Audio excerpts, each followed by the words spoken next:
Dario and I'm Sabiha Samar. Here are today's top stories.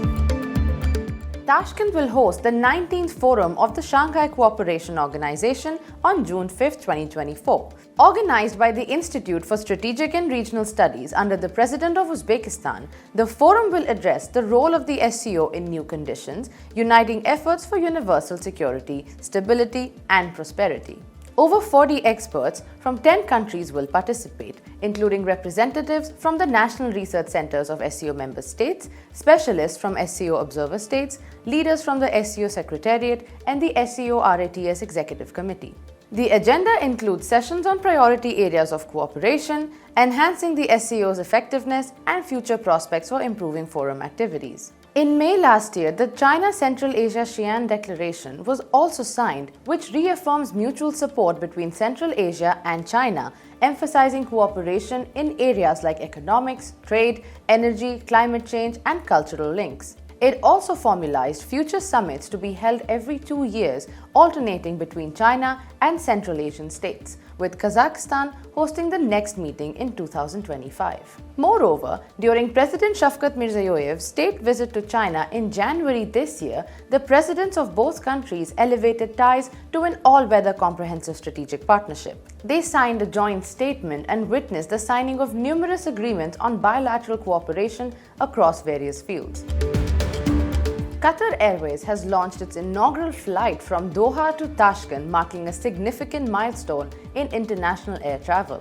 The Airbus A320 landed at Tashkent International Airport on June 2nd, welcomed with a traditional water salute. The opening ceremony was attended by several distinguished officials from both Uzbekistan and Qatar. Qatar Airways Senior Vice President for Eastern Regions announced that the route will operate 4 times a week and hinted at future expansions, including new routes to other Uzbek cities. Uzbekistan's airports saw a 42% rise in passenger traffic in the first quarter of 2024, reaching over 3 million passengers. Of these, 2.4 million traveled internationally and over 760,000 domestically. The airport managed 25,360 flights, a 40% increase from the previous year, with 17,340 international and 8,000 domestic flights. Local airlines operated 16,600 flights, while foreign carriers managed 8,760 flights.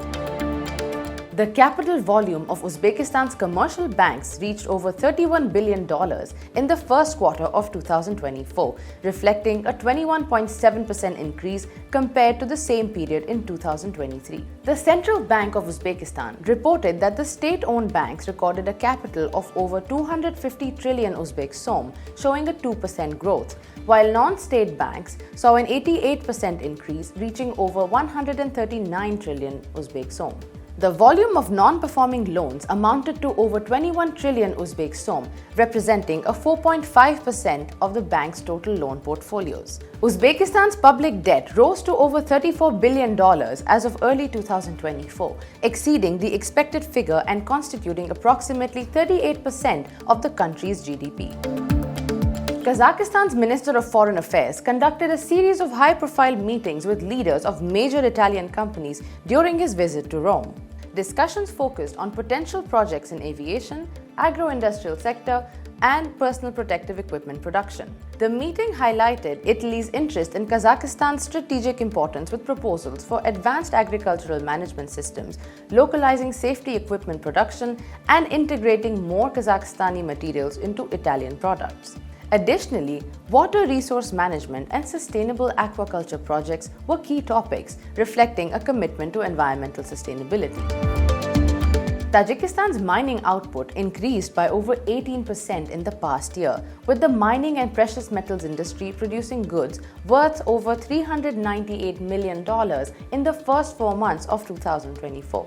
The growth is attributed to increased production capacity and new operational strategies. Significant investments have been made in metallurgical and enrichment plants, with ongoing projects involving lead, silver, and copper production. The sector employs around 12,500 people, with a notable presence of Chinese investments.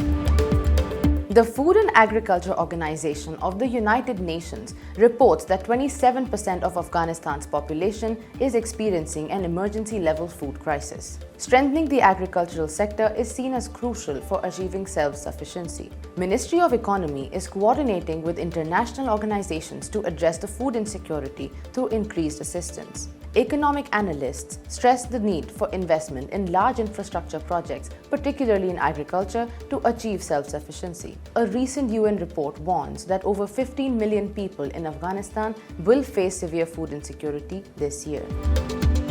That's all for today's news. Stay tuned for more updates.